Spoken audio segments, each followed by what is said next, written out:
Welcome to Scaling Up H2O, the podcast where we celebrate Industrial Water Week. Happy Industrial Water Week, everybody, and happy Careers Friday. In case you're wondering, Industrial Water Week is always the first full week of October, and today we are celebrating our very last day of Industrial Water Week. That is Careers Friday. So I hope you've had a great week. We, of course, have been listening to Scaling Up H2O each and every day, and we've been celebrating each and every day. We started out with Pre-Treatment Monday, then Boiler Tuesday, Cooling Wednesday, Wastewater Thursday, and then Careers Friday. It has been an amazing week, and we want to make sure that you celebrate Industrial Water Week in style, and you definitely want to make sure today is the biggest part of your celebration. So happy to celebrate Industrial Water Week with you. And I'm so happy that I have a career in industrial water treatment. That's what we're celebrating today, Careers Friday. It's all about having a career in the best profession in the world. And that, of course, is industrial water treatment, what we're in right now. I am so thankful to be a water treater. I was lucky to be born into it. Some say they fall into water treatment. However it is that you became an industrial water treater, it is my pleasure to call you part of the Scaling Up Nation. Now, on this day, many companies have a cake to celebrate Industrial Water Week. If you have a cake, before you eat it, take a picture of it and post it on social media. Be sure to hashtag it with IWW22 and Scaling Up H2O. Now, this elevates your cake to our cake, and we can celebrate together. Speaking of cake, a few years ago, I talked about a water cake, and many of you have asked me to repost that recipe for the water cake. Now, many of you have tried it. Many of you have made the water cake a tradition that you keep each and every year for Industrial Water Week. And some of you have never tried it and you want to try it. And then there's a small outlying group of people that have adopted the water cake as a rite of passage for new water treaters to eat, to signify that they are part of this amazing industry. Now, if you're wondering what is in it, we have the recipe posted on this show notes page. So if you're wondering what is in it, there's nothing really sinister. It's water, olive oil, vanilla extract, flour, baking powder, sugar, and cocoa powder.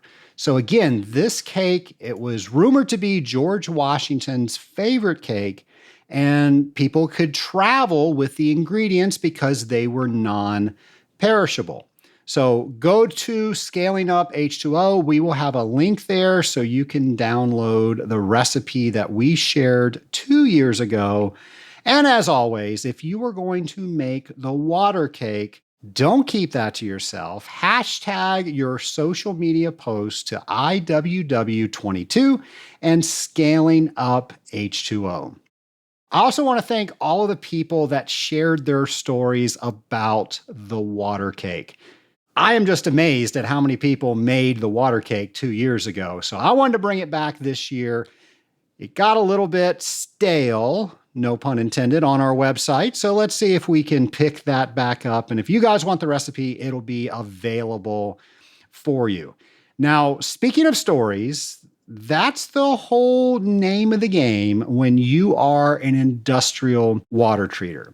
We learn things through stories. We teach things through stories. And it's no wonder we're able to paint pictures with our stories and bring others into what we experienced And we're also able, if we're listening to a story, to pretend that we are there and actually see what that other person encountered so we can have a similar experience without actually having the real experience. Stories are a great way to learn, and a great storyteller is James McDonald.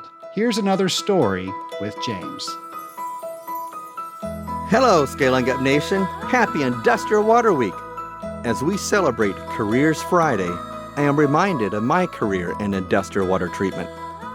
As you often hear, you're either born into our profession or you fall into it. I fell into it by innocently answering a job posting in a newspaper. I remember receiving a follow-up call from a company owner saying they were interested in me, but that they didn't move quickly on such things.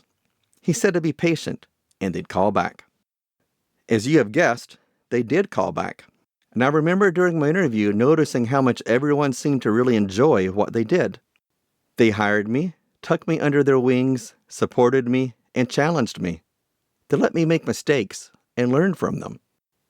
They let me connect with the larger industrial water treatment community by participating in the Association of Water Technologies and attending the International Water Conference. They let me soar, but kept me grounded.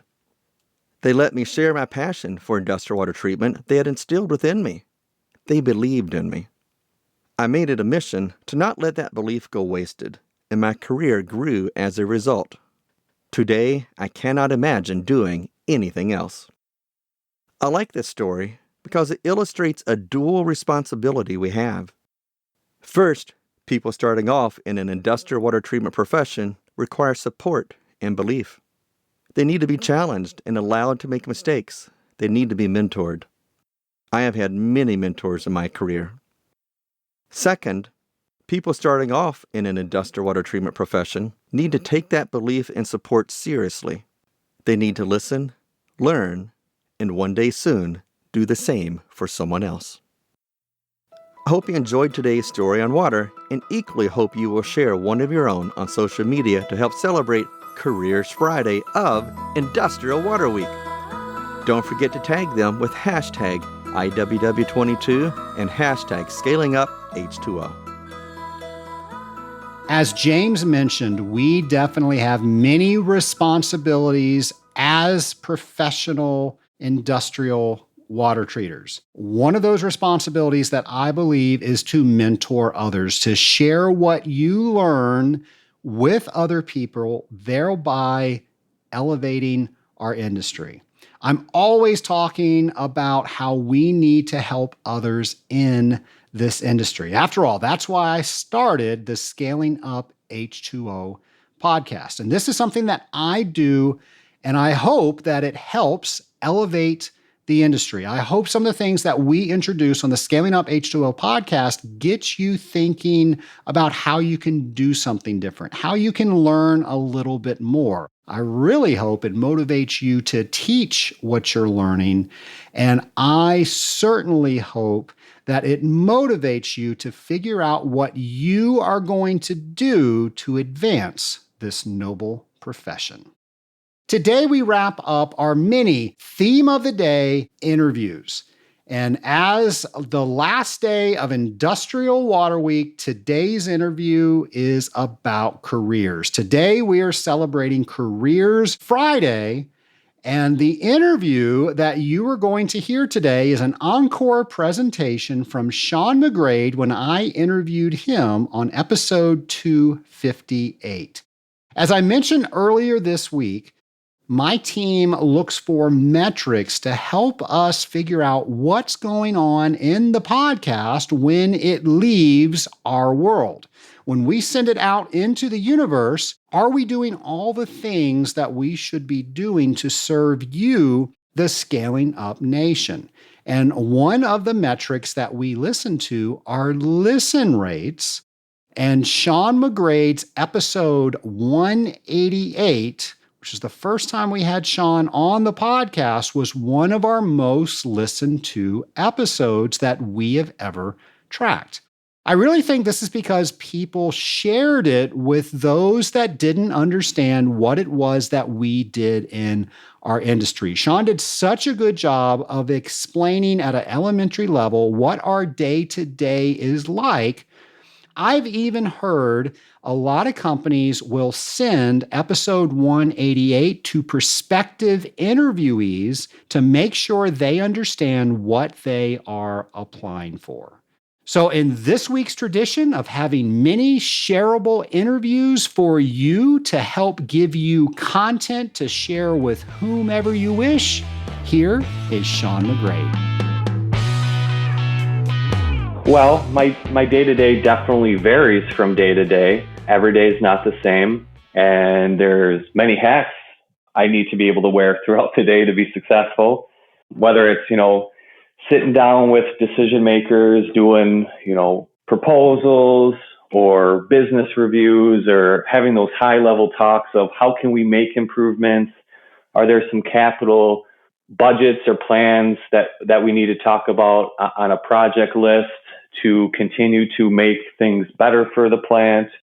And then there's, the other hats where I need to be an electrician. I need to know how to wire up a probe or a controller or troubleshoot something, look at something from a mechanical point of view and diagnose, hey, do we have a flow issue, or is there a mechanical reason why something isn't performing how we want? So I'd say the day-to-day is never the same, and there's, a ton of hats we need to be able to wear to be successful. And that's part of the fun. Not a whole lot of jobs out there do you need to possess so many different traits or skills in order to bring that value to your customer. I totally agree with that. I was at a meeting once with the Association of Water Technologies, and a young man came up to me and said that he just thought his job was boring. And I said, well, you're not doing it right. And it sounds like you need to find something else, because doing this job for more years than I care to announce on the show, I will say I have never been bored in this career. Yeah. A day doesn't go by where you don't see something different or exciting or have to put your thinking cap on. We see so many different things. And that's also part of the fun is we get that front row seat to, to show how it's made. And, you could be going into a dairy or a semiconductor plant or a plastics, you name it. Well, we get that behind the scenes look to see how that all comes together. Yeah, and it's even better than the How It's Made TV show, because the people that are working there, they're so proud to show off what it is that they make. And to get those private tours, there are not that many jobs that allow you to get paid while you do that. Definitely. And one thing I've learned throughout that is if you just sit back and let them show you and let them walk you around the plant, that's a huge way to build trust, build that relationship. You're exactly right.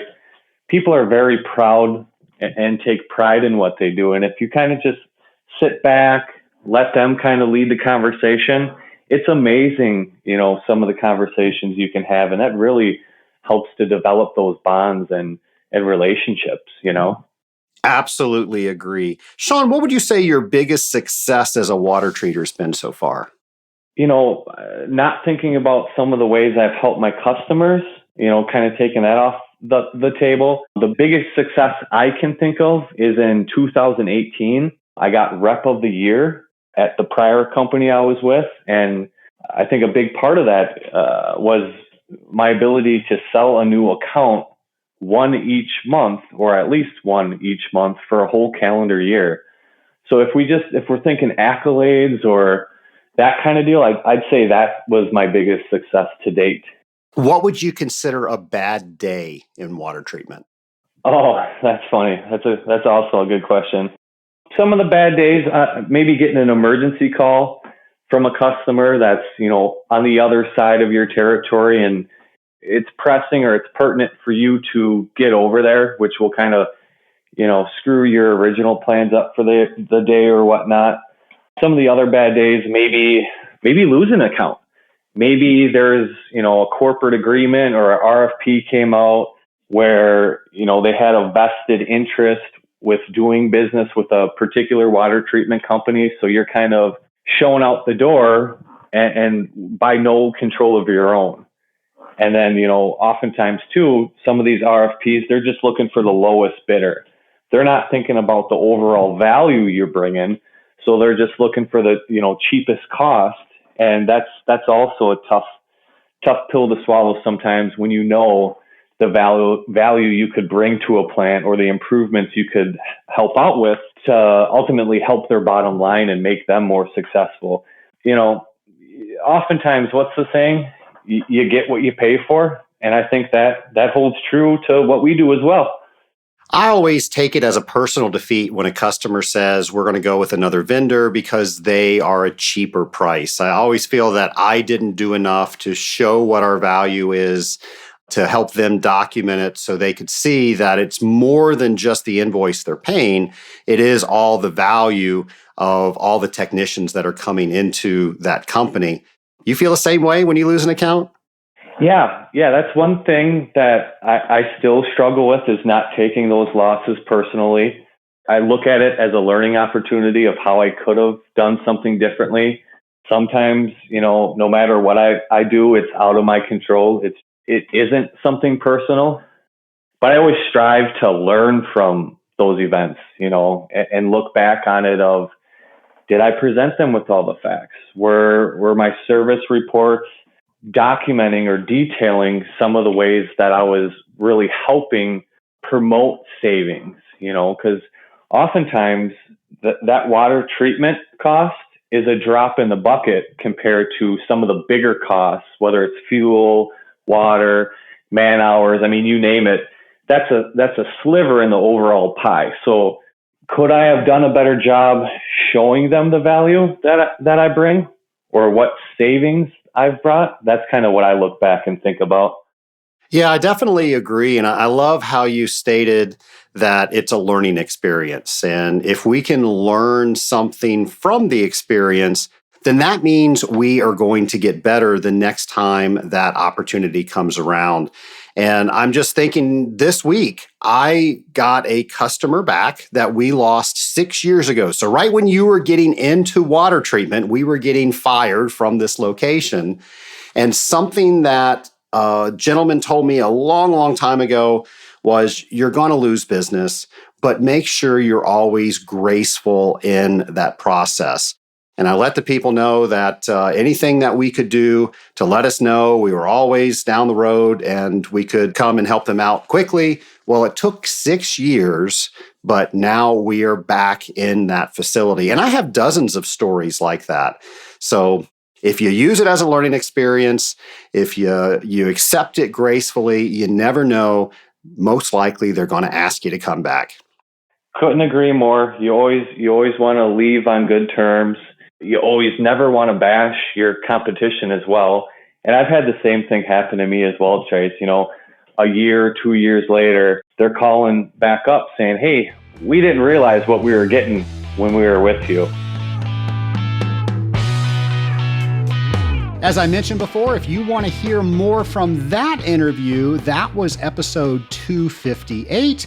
And if you want to hear the original episode with Shawn, that was episode 188. Shawn, thank you for supporting the Scaling Up Nation. It's my hope that you love being an industrial water treater. Now, one of my favorite things about being a professional water treater is meeting other professional water treaters. Let's face it, we have some of the best people in our industry. And because of our industry, I was able to meet these people, and I am now able to call them my friends. And that's so very fortunate because I happen to host a podcast and I'm always looking for new guests to come on so I can introduce them to you, the Scaling Up Nation. So you, the Scaling Up Nation, can be friends with them. When meeting a new friend in water treatment, it's always awkward. Let's face it. It's always awkward when we meet somebody new. So specifically in water treatment, whenever I meet somebody new, one of the icebreaker questions that I use is, what is one of the things you wish you knew when you first started in this industry? Here's how Tammy Faber answered that question. I'm here with Tammy Faber. Tammy, how are you celebrating Industrial Water Week? Well, our team will be finishing the week most likely with a big picnic at our headquarters in Palatine, Illinois. We had fun with that last year, kind of a great way to celebrate the team at the end of celebrating the industry that we all love so much. And are you going to make a cake? Is there going to be an industrial water treatment treat there? There is. Last year we had a decorated cake and a very festive game of cornhole, or as they call it in Illinois, bags. And so it culminates with the champion cornhole team for HOH on Industrial Water Week. I'm so glad you told me that. My assistant, the producer of this show, Corinne, talked about bags the other day for our mastermind event, and I had no idea what she was talking about. She was talking about cornhole. I had the same issue when I moved here in September. They were like, "We're going to play bags," and I have no idea what you're talking about. So yes, bags in Illinois is cornhole everywhere else in the South.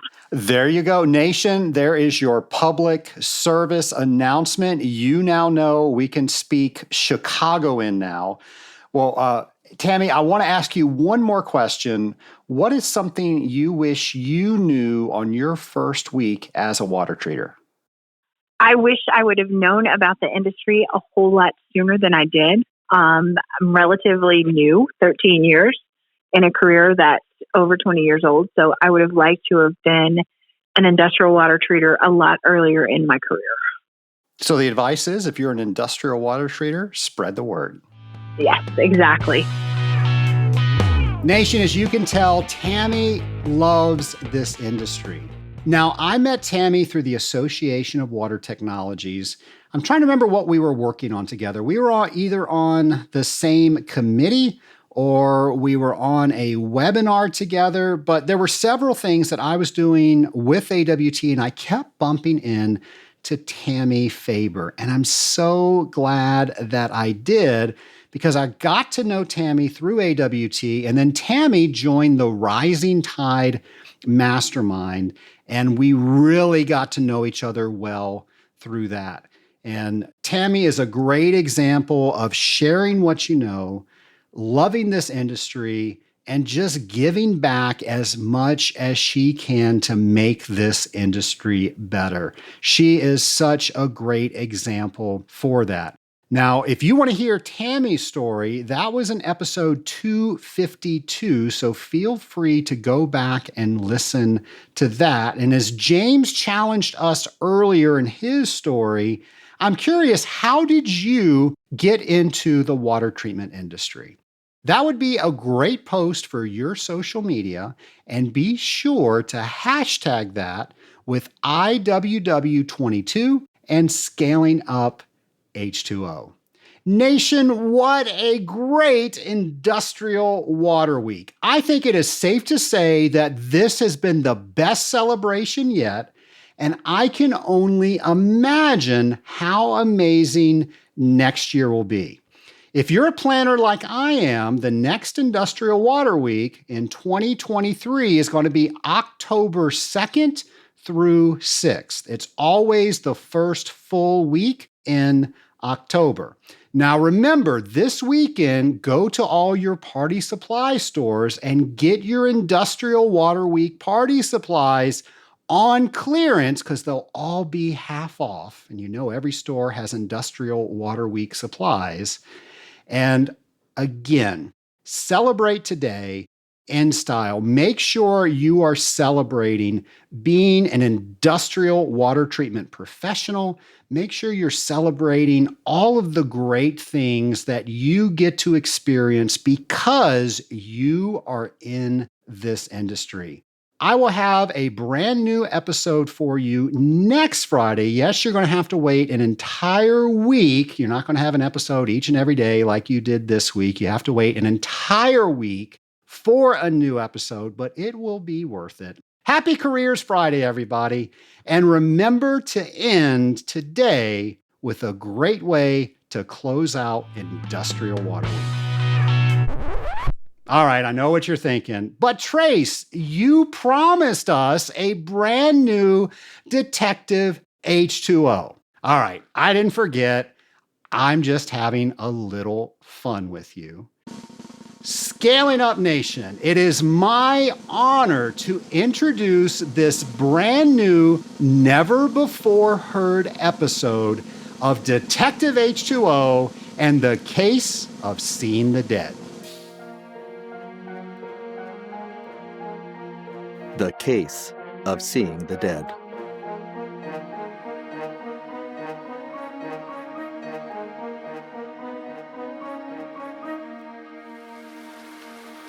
As he stood looking out the rain-spattered window of his office in downtown Waterville, Herbert Henry Oxidane, P.I., CWT, cracked a sideways smile when his black rotary phone sprang to life.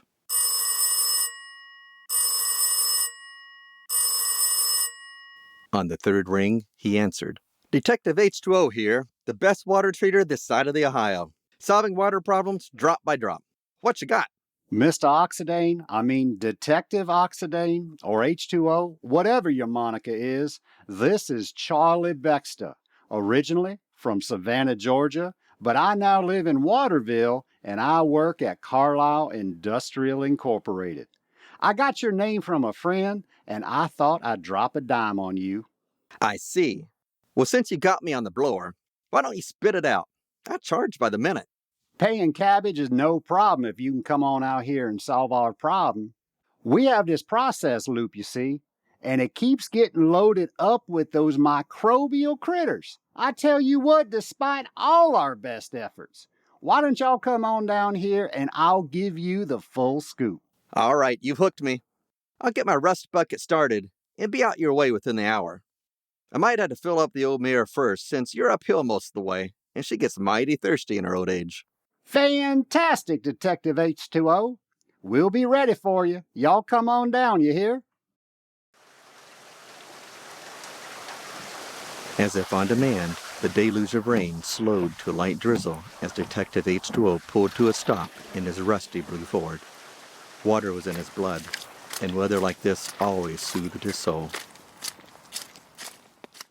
Charlie Baxter met him at the front gate and escorted him to his office in the middle of the plant. The detective had never been here before.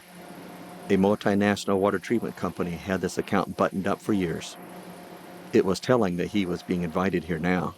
Something had them perplexed, and solutions weren't forthcoming. This is quite the complex operation you have here, Mr. Baxter. Pipes running everywhere, from every direction, it seems. Some water and some not. Oh, please, call me Charlie. And what should I call you? Detective H2O, was the bland reply. Oh, of course. Charlie quickly recovered.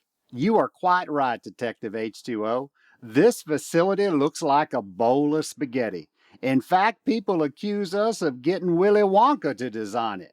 Every nook and cranny has a purpose to get the final product out the door. But it ain't an easy task keeping it all going. And you can take that to the bank. Tell me about this process loop that's given you the headache that you mentioned on the phone. Charlie looked out at the facility and said, You see, the main process loop provides cooling water to several critical processes in the plant. It's a completely closed loop, all clammed up with no open water to the atmosphere.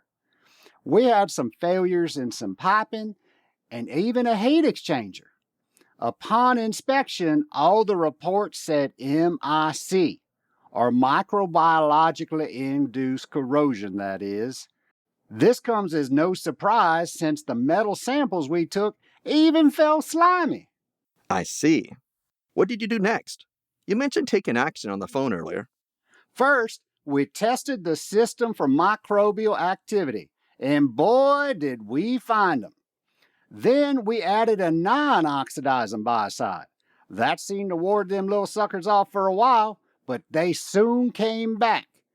We tried a few more times, but it was the same old story. It was like a broken record. Then we moved to an oxidizing biocide, and we flushed the system before and after we added that biocide. That's not an easy task with a loop this large. Plus, we had to add fresh water treatment chemicals. Those critters came back again. Sometimes you can even smell those suckers in the water. Just over a month and a half ago, we repeated the oxidizer, drain, and flush again. And of course, we had to put new water treatment chemicals in too. You can probably guess what happened after that. They seemingly returned from beyond the grave to resurrect themselves once again. That's where you come in. Our experts are out of ideas, Charlie said, dropping his head. The detective eyed the poor sap and replied, "Well, you've got quite the story to tell there. That's a lot to take in, but I'll do my best to get this canary to sing. First, what is the chemical treatment program you use in the main process loop?" nitrite.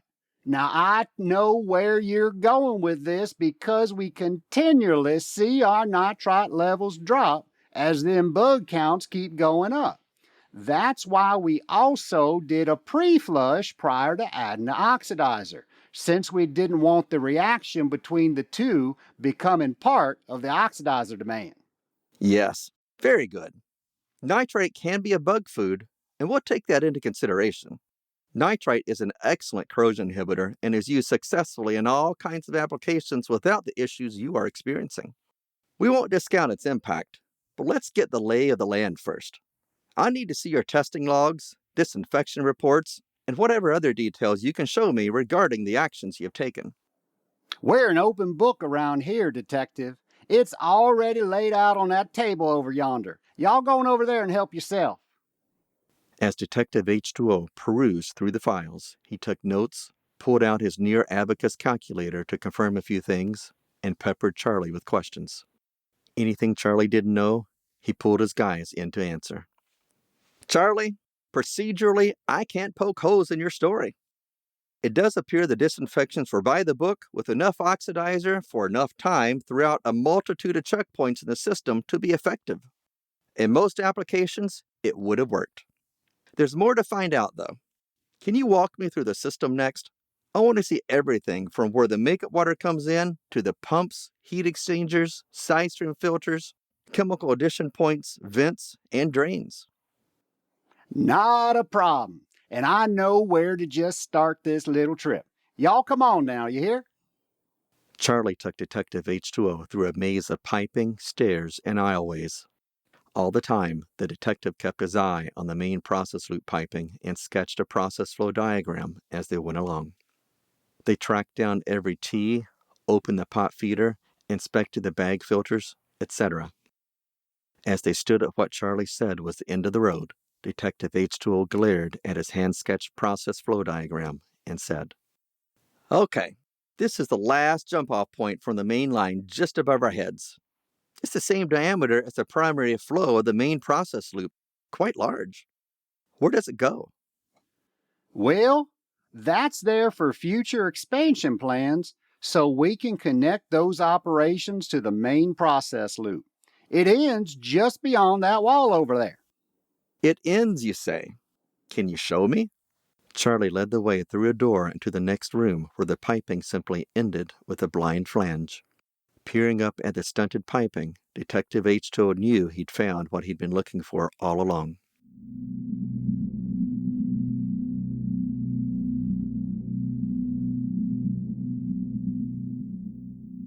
"So tell me, Charlie, when you did your disinfection, draining, and flushing of the system, did you do anything special with this part of the piping?" Well, no we didn't.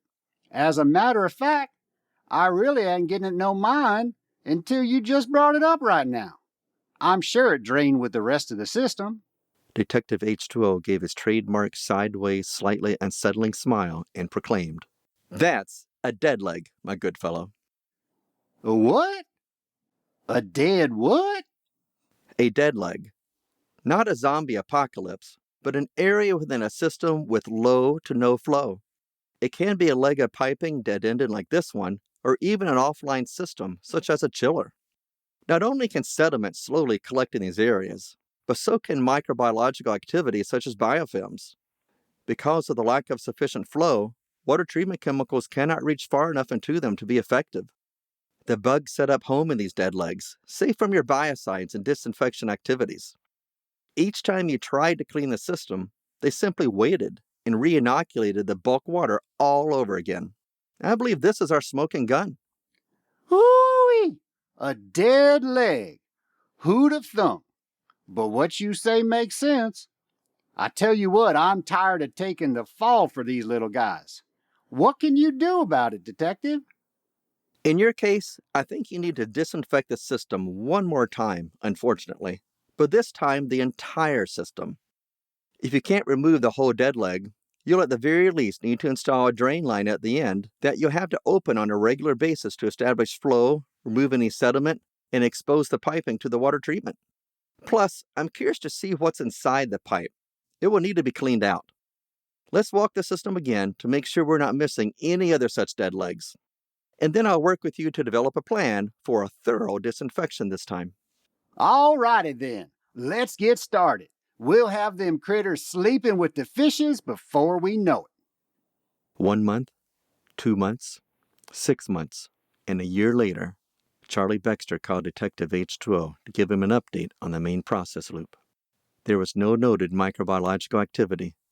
Detective H2O has saved the day once again and was paid all the cabbage he was due.